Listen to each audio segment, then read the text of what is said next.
পরিসংখ্যানের খাতায় মূল্যস্ফীতি কিছুটা কমলেও বাস্তবতা ভিন্ন। বিবিএসের সাম্প্রতিক তথ্যে মূল্যস্ফীতি কমার চিত্র উঠে এলেও নিত্যপণ্যের চড়া দামে খাবি খাচ্ছে সীমিত আয়ের মানুষ। বাজার ব্যবস্থাপনায় তদারকির অভাবের কথা বলছেন সাধারণ ক্রেতারা। মরিয়ম আজিজ মরিনের রিপোর্ট।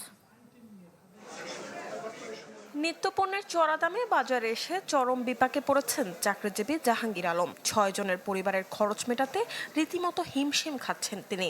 একই অভিজ্ঞতা অ্যাডভোকেট আশরাফ জালালেরও। সবজি, মাছ, মাংস সবকিছুই বেশি আছে, এখনো কোনো কিছুই কমেনি। এটাই যে আমরা আশা করি জানি আপনারা এটা দেখবেন জানি কিসের জন্য আসলে এখনো কমেনি। পণ্যের দাম যতটুকু না বেড়েছে তার থেকে বেশি আমার মনে হয় স্পেস অনুযায়ী দামগুলোকে ভ্যারি করছে এবং সেগুলোর মূল্য বৃদ্ধি হচ্ছে। নগদ নিয়ে এলো হার না মানা হার অফার। সর্বনিম্ন 10,000 টাকা রেমিটেন্স নগদে পাঠালে থাকছে স্বর্ণের হার জেতার সুযোগ।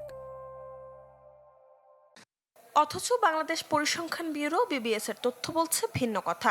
জুলাই মাসে দেশের সার্বিক মূল্যস্ফীতি কিছুটা কমে দাঁড়িয়েছে 8.32%। টানা 3 মাস 9% বেশি থাকার পর এই হার কিছুটা কমলো।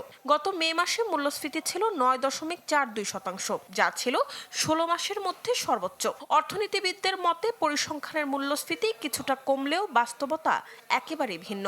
8.3% মোটেই কম মূল্যস্ফীতি নয়, এটা অতি উচ্চ মূল্যস্ফীতি। সাধারণত গড়ে 3 থেকে 4% বা আরও কম মূল্যস্ফীতি প্রত্যাশা করা হয়, সেখানে দ্বিগুণেরও বেশি এখনও মূল্যস্ফীতি রয়েছে। সুতরাং এটি খুব বেশি স্বস্তি আছে বলে মনে করছি না। জুলাই মাসে শহরাঞ্চলে সার্বিক মূল্যস্ফীতি কমে হয়েছে 8.24%। এর মধ্যে খাদ্য মূল্যস্ফীতি 7.21% এবং খাদ্য বহির্ভূত খাতে মূল্যস্ফীতি দাঁড়িয়েছে 8.90%। মরিয়ম আজিজ মরিন, চ্যানেল 24, ঢাকা।